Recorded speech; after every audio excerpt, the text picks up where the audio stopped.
Assalamualaikum warahmatullahi wabarakatuh. Selamat sore saudara, senang sekali saya Dik Revolino kembali hadir ke hadapan Anda dalam Dialog 21. Dan kita semua tahu bahwa tahun depan, tahun 2024 akan menjadi tahun yang bersejarah bagi bangsa Indonesia karena pemilihan umum atau pesta demokrasi yang akan dilakukan secara serentak akan diselenggarakan pada saat kita akan memilih apakah itu presiden, calon legislatif, termasuk juga memilih para kepala daerah yang akan kita berikan amanat untuk memimpin baik itu di tingkat daerah maupun di tingkat pusat. Dan tahapannya pun saat ini sudah mulai dilaksanakan, yaitu sudah dimulai pada bulan Juni tahun 2022 yang lalu dan masih terus berjalan hingga saat ini. Lalu seperti apa kemudian tahapan yang sudah dilaksanakan oleh penyelenggara baik itu KPU maupun Bawaslu. Saat ini kita akan membahas terkait hal tersebut dan kami sudah berada di kantor KPU Kota Pangkal Pinang. Saat ini sudah bersama dengan tuan rumah dan juga mungkin ada tamu juga. Ini sama-sama kita. Saya ingin perkenalkan tamunya dulu. Ini ada Bang Nofrian, Komisioner Bawaslu Kota Pangkal Pinang. Bang Nofrian, bagaimana kabarnya, Bang? Alhamdulillah. Alhamdulillah baik. Iya, Anda dari senyumnya kelihatan kalau Anda masih tetap sehat.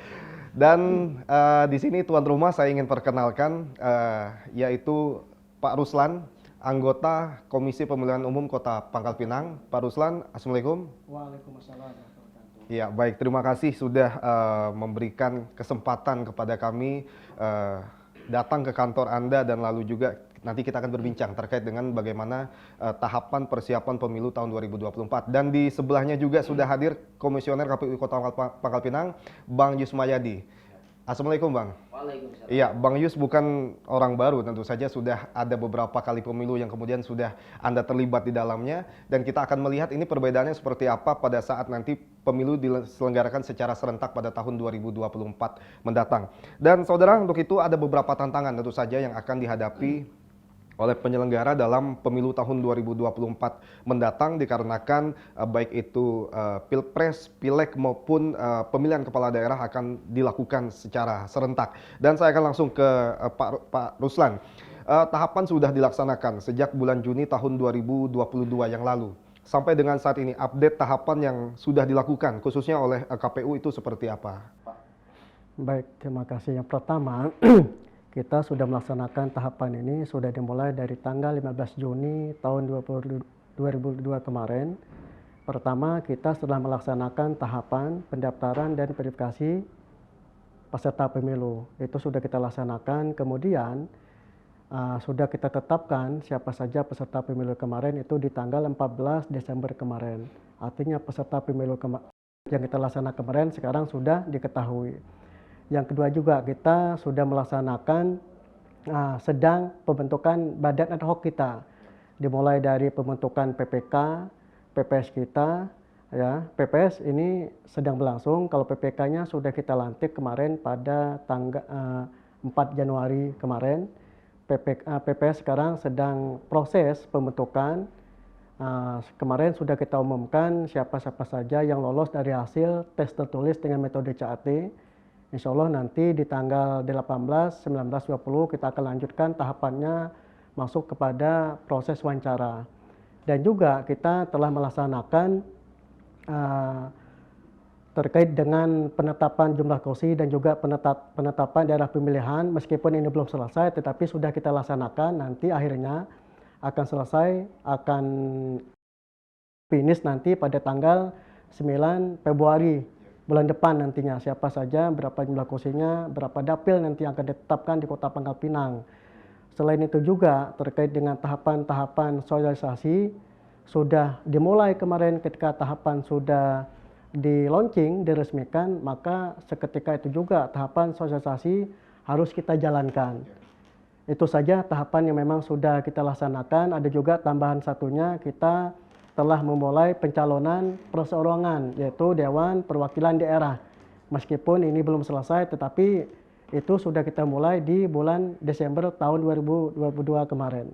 Oke, Pak Ruslan, memang antara pemilu tahun 2019 dengan pemilu tahun 2024 akan ada perbedaan begitu ya. Kira-kira tantangan apa yang kemudian sudah dihadapi oleh KPU begitu di semua tahapan yang dilaksanakan sampai dengan sejauh ini untuk memastikan bahwa tahapan selanjutnya itu bisa berjalan dengan lancar? Ya, yang pertama kami ingin menyampaikan tahapan pelaksanaan pemilu serentak 2024 ini memang ada perbedaan dengan tahapan pemilu serentak 2019 kemarin. Perbedaan yang paling menonjol adalah pertama ada di pendaftaran peserta pemilu itu sendiri. Ya, pada tahun 2019 pendaftaran peserta pemilu itu ini didaftarkan sesuai dengan daerahnya masing-masing. Ketika partai politik mau mendaftarkan diri, itu mendaftarnya di kantor KPU setempat sesuai dengan daerahnya. Kalau kita di Kota Pangkal Pinang. Ya, akan tetapi untuk pemilu serentak 2024 ini pendaftarannya semuanya tersentralistik di pusat. Semuanya dilakukan di pusat dengan menggunakan alat bantu yang namanya sipol.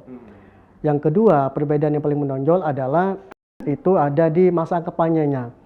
Kalau di tahun pemilu serentak 2019 kemarin masa kampanyenya cukup lama, membutuhkan waktu 6 bulan 3 minggu. Adapun untuk pemilu serentak 2024 ini kita masa kampanyenya cukup pendek. Kurang lebih itu 75 hari, 2 bulan setengah. Nah, mungkin kenapa ini harus ditetapkan 75 hari dengan pertimbangan-pertimbangan yang memang telah diputuskan para elit partai politik kita bersama dengan KPU, Bawaslu, dan DKPP tentunya. Yang pertama adalah untuk meminimalisir terjadinya perpecahan, konflik di masyarakat kita di garis yang paling bawah gitu kan ketika masa kampanye cukup lama. Yang kedua, supaya tidak terjadinya yang saling menjelekkan antara pasangan calon, antara tim pemenangan dan juga tim kampanye. Mungkin itu saja terkait dengan perbedaan pemilu serentak 2019 dengan pemilu serentak 2024. Oke, untuk 75 hari masa kampanye ini diberikan alokasi, artinya sama antara pileg pilpres dengan nanti pilkada. Nah, terkait kalau untuk 75 hari ini adalah untuk masa kampanye untuk pemilu serentak 2024. Kalau untuk pilkadanya ini belum diatur karena tahapannya sampai sekarang juga belum ada. Oh, belum ada ketetapannya. Oke, baik, saya ingin ke Bang Yus. Bang Yus, KPU RI beberapa waktu yang lalu sudah menetapkan peserta pemilu begitu ya, terutama partai politik, dan di daerah juga sudah mulai ada penjaringan terhadap calon perseorangan DPD begitu. Nah, untuk di Kota Pangkal Pinang itu seperti apa proses pencalonan? Baik, yang pertama perlu kami sampaikan bahwasanya terkait dengan partai politik sama-sama sudah kita ketahui ya bahwa KPU Republik Indonesia sesuai dengan yang diatur di dalam PKPU 3 tahun 2022 tentang tahapan pemilihan umum serentak tahun 2024 bahwa 14 Desember 2022 itu sudah ditetapkan secara resmi, kemudian langsung dilakukan pengundian nomor urut dan penetapan nomor urut. Nah, sehingga sama-sama kita pahami bahwa ada 18 partai politik, awalnya 17 partai politik yang ditetapkan pada tanggal 14 Desember 2022 yang lalu. Kemudian berjalannya proses di Bawaslu juga sehingga proses itu dilaksanakan. Kemudian banyak hal-hal yang menjadi perhatian ketika itu sehingga menyusul lagi satu partai politik yang memang pada saat ditetapkan tanggal 14 itu tidak bisa diikut sertakan ketika itu karena prosesnya kan masih berjalan. Kemudian di tanggal 30 Desember itu kan ditambah lagi satu partai politik yang memang sebelumnya sudah mendaftarkan ke KPU Republik Indonesia sehingga jumlah partai politik kita sudah ditetapkan secara resmi dan sudah diberikan semuanya nomor urut itu kan ada 18 partai politik. Artinya 9 partai politik yang parlemen kemarin yang ada perwakilan di DPR RI, kemudian ada 9 partai politik yang notabene adalah pernah ikut pemilu 2019 dan memang ada partai baru ikut untuk di 2024. Setelah itu, kita saat ini yang perlu kami sampaikan juga bahwa tahapan pemilihan umum serentak tahun 2024 adalah pencalonan Dewan Perwakilan Daerah. Yang mana ini sudah dilaksanakan di bulan Desember yang lalu, pendaftaran untuk Bangka Belitung, bakal calon anggota Dewan Perwakilan Daerah kita yang mendaftarkan ke KPU Provinsi Bangka Belitung itu sebanyak 19 orang. Kemudian kami sudah melaksanakan verifikasi administrasi. Jadi verifikasi awal untuk di kabupaten kota, kami melaksanakan tahapan verifikasi administrasi bakal DPD. Terkait dengan pendaftaran, kemudian pemberkasan dan segala macam, karena ini adalah kewenangannya KPU Provinsi, jadi mereka melaksanakan pendaftaran. Kami sesuai dengan yang diatur, sesuai dengan kewenangan bahwa kami hanya melaksanakan verifikasi administrasi dan alhamdulillah untuk Kota Pangkal Pinang sudah selesai kita laksanakan dan kemarin juga tanggal 15 Januari hari Minggu kemarin kita sama-sama melaksanakan rapat pleno hasil verifikasi administrasi untuk tingkat Provinsi Bangka Belitung. Nah, jadi itu sudah selesai kita lakukan, dan hari ini juga 16 Januari 2023 itu sudah dimulai untuk tahapan verifikasi administrasi perbaikan 1. Nah, jadi dari 19 bakal calon anggota DPD Provinsi Bangka Belitung ini, hasil pleno kemarin itu kan ada beberapa yang belum memenuhi syarat. Sehingga yang belum memenuhi syarat ini diberikan kesempatan kembali untuk melaksanakan perbaikan administrasi. Nanti kalau mereka sudah menyerahkan dokumen perbaikan itu, kami akan memantau melalui silon, sistem informasi pencalonan. Untuk selanjutnya kami lakukan sesuai dengan tahapannya. Kami akan lakukan verifikasi administrasi perbaikan. Ya, jadi setelah itu kita lakukan, baru nanti kita tetapkan lagi hasilnya tingkat Kota Pangkal Pinang untuk selanjutnya diplenokan di tingkat Provinsi Bangka Belitung. Terkait dengan pencalonan calon legislatif, itu memang kita belum tahapan di pencalonan legislatif, tapi kami lihat dan beberapa yang sudah berkoordinasi dengan KPU Kota Pangkal Pinang, partai politik yang ada di Kota Pangkal Pinang, itu mereka sudah melaksanakan tahapan penjaringan. Ya, jadi penjaringan bacalek, bakal calon legislatif untuk masing-masing partai politik yang ada di Kota Pangkal Pinang. Cuman kita tidak masuk ke ranah sana. Nanti akan dimulai itu di bulan April nanti, itu akan melakukan pendaftaran ke KPU Kota Pangkal Pinang. Tapi untuk ring waktu, karena memang tahapan di PKPU 3 tahun 2022 itu kan tahapan secara umum. Biasanya ini yang menjadi perbedaan antara pemilu-pemilu sebelumnya. Yang mana kalau pemilu sebelumnya di dalam PKPU tahapan itu semua sudah merangkum. Jadi tanggal sekian sampai tanggal sekian kita melaksanakan ini. Tapi untuk 2024 ini KPU Republik Indonesia, pimpinan kita di pusat itu mengeluarkan PKPU. Mungkin ini sudah hasil konsultasi dengan DPR RI, dengan pemerintah, bahwa PKPU tahapan itu secara umum. Nanti untuk juknisnya akan dikeluarkan lagi surat keputusan KPU. Sejauh ini memang karena tahapannya adalah pencalonan DPD, jadi memang kita bekerja di tahapan teknis khususnya, karena kebetulan saya divisi teknis penyelenggara. Tahapan teknisnya adalah pencalonan DPD tadi. Belum untuk pemeriksaan administrasi begitu ya. Apakah nanti juga akan dilakukan pemeriksaan verifikasi secara faktual untuk DPD? Ya, jadi ini sama prosesnya dengan ketika pendaftaran partai politik sebagai peserta pemilu. Artinya kita ada tahapan verifikasi administrasi, kemudian ada tahapan verifikasi administrasi perbaikan. Setelah itu selesai, baru dilanjutkan verifikasi faktual.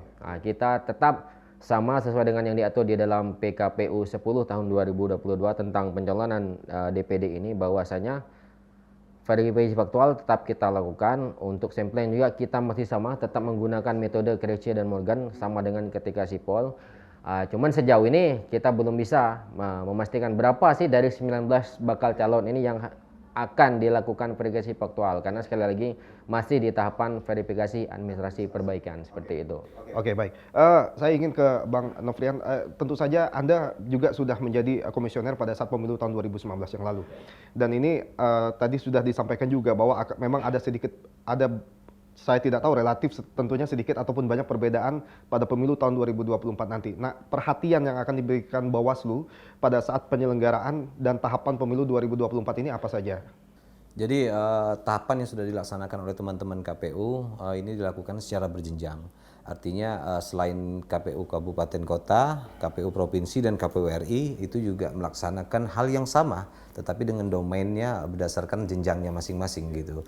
Nah, Bawaslu Kota Pangkal Pinang khususnya kami mengawasi terkait pelaksanaan. Artinya bukan mengawasi KPU tetapi proses pelaksanaannya. Proses pelaksanaan yang dilaksanakan dari beberapa tahapan tersebut gitu. Nah, terkait masalah bahwa ada perbedaan dari 2019 dengan 2024 itu kurang lebih sama yang disampaikan oleh Pak Ruslan, dan persoalannya pun kita temukan di lapangan itu sama. Misalnya ada beberapa masyarakat yang melaporkan bahwa namanya tidak tercantum di dalam partai politik, ataupun sekarang tahapan perseorangan itu ada masyarakat juga yang merasa bahwa dia tidak mendukung ke DPD. tapi ini dalam ranah administrasi, artinya nama-nama tersebut itu bisa dihapus oleh KPU tentunya gitu.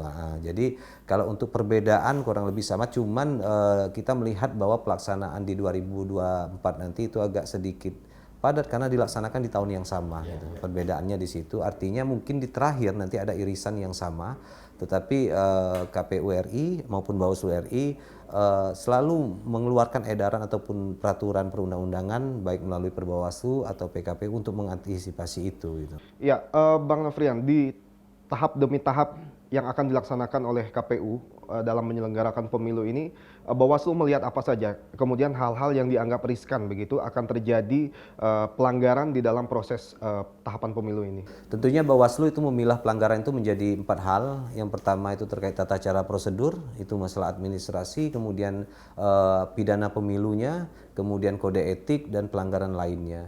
Nah, di dalam ranah administrasi ini kita lebih cenderung melihat ada tidak misal tata cara prosedur yang dilakukan oleh teman-teman penyelenggara ataupun KPU ataupun dari aspek-aspek prosedur yang dilakukan oleh peserta pemilu gitu. Kita lebih melihat kepada arah itunya karena berbicara pidana pemilu itu ruangnya ada dua, ada pidana umum dan pidana pemilu gitu. Artinya kami konsennya di pidana pemilunya gitu. Oke. Mungkin secara konkret ini untuk yang berupa pidana pemilu itu apa saja, ataupun yang bukan pidana pemilu apa saja? Misal terkait masalah pemalsuan identitas itu pidana umum gitu. Nah, pidana pemilu itu terkait rekomendasi. Artinya Bawaslu itu diberikan ruang untuk memberikan rekomendasi sesuai dengan pasal 518 di Undang-Undang 7. Nah, artinya KPU wajib menindaklanjuti itu. Nah, semua itu ada sanksi-sanksi berupa pidana. Tapi kita berharap tidak ada sanksi tersebut sebenarnya gitu. Tetapi selama ini yang terjadi kita berjalan dengan lancar juga. Kan tetapi dari perangkat regulasi itu sudah cukup memadai begitu ya untuk dapat mengakomodir setiap terjadinya pelanggaran yang akan terjadi pada tahapan pemilu begitu Bang ya. Karena kurungan terkait masalah pidana itu bukan hanya di pemilu tetapi di umum juga ada. Oke, baik. Dan saudara, kita akan melihat nanti tantangan apa saja yang kemudian akan dihadapi oleh panitia, apakah itu KPU maupun Bawaslu dalam melaksanakan tahapan pelaksanaan pemilu tahun 2024 nanti. Tetaplah di Dialog 21.